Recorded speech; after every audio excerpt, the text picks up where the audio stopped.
Hello everybody, welcome back to my channel. So today, just before we get started with the video, I just have two things to say. So first of all, if you like technology, into Android, considering changing from Apple to Android, I actually recently got the Samsung Galaxy S23 Ultra in the white, if you're wondering. So make sure to stay tuned, and I will be releasing a review maybe a week or 2 weeks into using the phone, as I prior had an iPhone 13 Pro. So yeah, I'm switching from this phone to this phone, and I'll just be giving the things I miss on iOS, the things I love from Android. From the 2 days that I've had this phone, I've loved it. It's literally the biggest, best upgrade thing I've ever had in terms of phones. So yeah, make sure to stay tuned for that. And also the other thing is, I'm proud to announce that I have become a Good Notes brand ambassador. So I'm not actually sponsored by them, I'm not actually directly linking to them, I'm just someone that represents them. So like, be the guy that's like, oh yeah, you got an iPad, so yeah, use Good Notes. So that's exactly what I'm telling you guys to do. So if you do want to stay productive, write clean notes, organize yourself, and you have a smart device which you can write on, such as an iPad, you can use an iPhone or other smart devices such as a Samsung or the tablet, but it's most optimized for the iPad. So yeah, that's just my opinion on that, and I just wanted to let you guys know that. But without further ado, let's get started with the video. Let's get started straight with the video. So, you're probably here because you're going to start university in September. Before, I would like to say congratulations on receiving your A-level grades. No matter how well you did, no matter how badly you did, no matter if you didn't get into your university, you should give yourselves a big pat on the back, because you've just gone through what one could say the worst journey of your life. The past 2 years were horrible. I hate to say it, but they were horrible for me too. And once you get to university, everything, I wouldn't say becomes more relaxed or easy. I would say things become less stressful. Right, this is my opinion, and I'm here to give you guys all the tips and advice you need to start very early and do well in your first year at university. So first things first, it's already amazing that you're here trying to get ahead of the game. You're literally here on results day, you're here a day after, a few weeks after, already trying to prepare yourself for university, because university at first is not a big joke. It is something very serious, and you need to take it seriously from day one. Otherwise there will be consequences, and I do say that very clearly. There will be consequences at the end of the year. You haven't worked hard across the year, you've been lousy about, partying, doing all the drinking, doing anything you can except studying, right?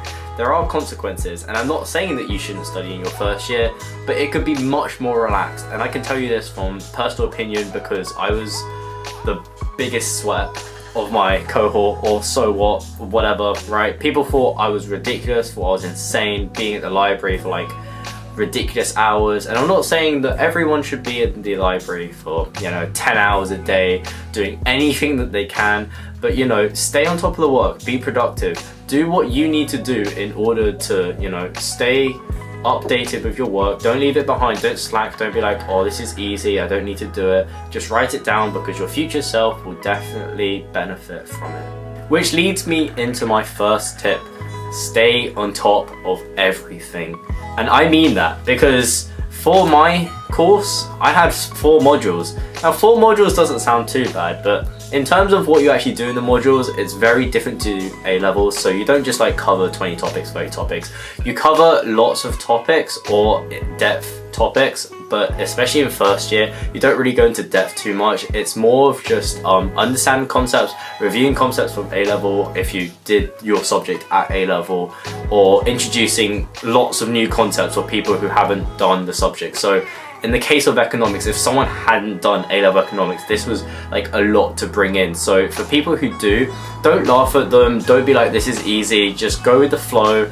You'll slowly learn things. The difficulty will gradually increase. Obviously it'll take its time, but towards the end it'll start getting a bit more challenging. So obviously tip 1, just stay on top of the work. So tip number 2 I have for you guys is, find a perfect work-life balance.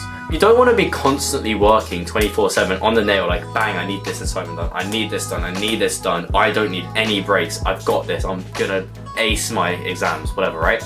Don't think of it like that. Just think, you know, have I done enough work? Have I done enough work to compensate that I don't have to suffer next week and do extra work on top? Because if you think like this, if you do all the work you need to do for 1 week, then the next week you don't have to be like, oh, I've done this week's work, but I haven't done last week's work, but I can't be bothered, because then that cycle keeps happening over and over and over again to the point where you've lost, you know, a couple hours and lost, what, 7 or 8 topics worth of knowledge when you could have just done it on that week. And then at the end, you know, when the exam comes along, you just need to review it. So you need to find the perfect work-life balance. So not partying too much and not studying too much, but just, you know, as I've said before, keep on top of things. My third tip is, you know, adulting is hard. I'm not fully adulting yet, I can say that. Not everyone will start fully adulting. Some people are, you know, having a part-time job, living away from home constantly, not being able to see their parents a lot and things like that.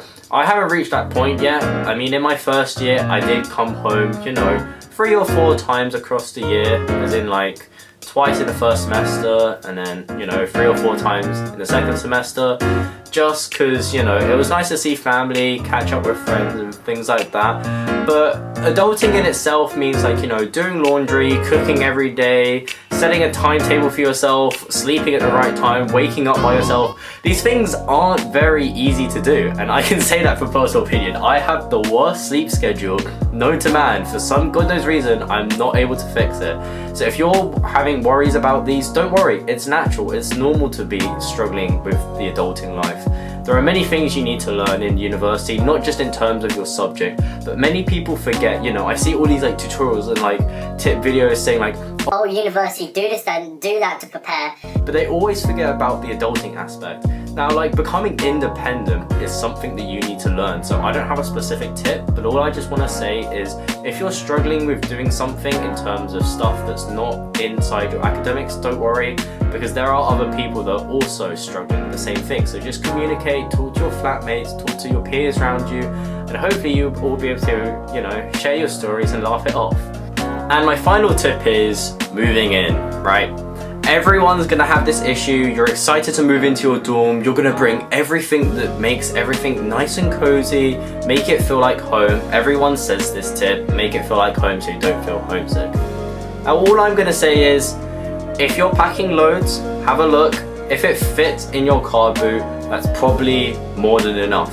Because especially if you're in first year dorms, I know at my university, at University of East Anglia, I had Hickling.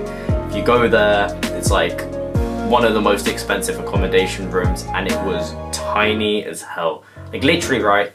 This is how wide the corridor was. Imagine this, right? And then your bed would be there and your bathroom would be there. That was it. It was tiny. It was literally just one narrow corridor. It was so bad. But it was cozy. It was nice. And I felt like I bought too much, and I didn't actually bring that much compared to most people. What I would say is, if your parents are willing to, you know, go up and down twice for your university, if you're in the home country, if you're in an international country, you know, you're gonna bring the bare necessities, so you're all good. But people staying local, you know, if you're driving up and down with your parents or you're driving yourself up, I would use the first trip to bring any necessities up, such as like kitchen utensils, bedding, you know, your university stuff like your laptop, your pencil and paper, and, you know, a few things to just remind you of home, so like a painting, a few pictures, a cushion, a plushie, something along those lines, right? And then as you develop and like get used to your room and kind of settle in, you can then realize, oh, what do I need? And then once you've realized that, write it down a checklist on your phone and then reminders, or just write it down on pen and paper. And then the next time your parents come up, or you can just request them to maybe come up or go back down and then come back up as you're doing so. Just bring the items that you need up one by one.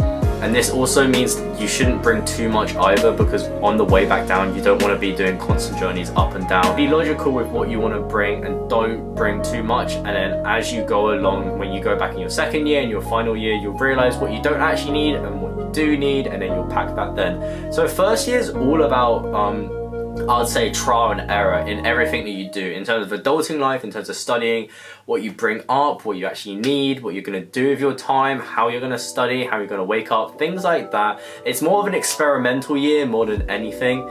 So yeah, all I'm going to say is congratulations on receiving your A-level grades. No matter where you're going, you've done such an amazing job, and I can assure you that your life will definitely go this way. I hope that's up. It should be up. Yeah, because anyways, yeah. Your life will be going up, right? So yeah, enjoy university. Let me know how it is in the comments below, and stay tuned for more university tips like this. So yeah, see you guys later. Bye.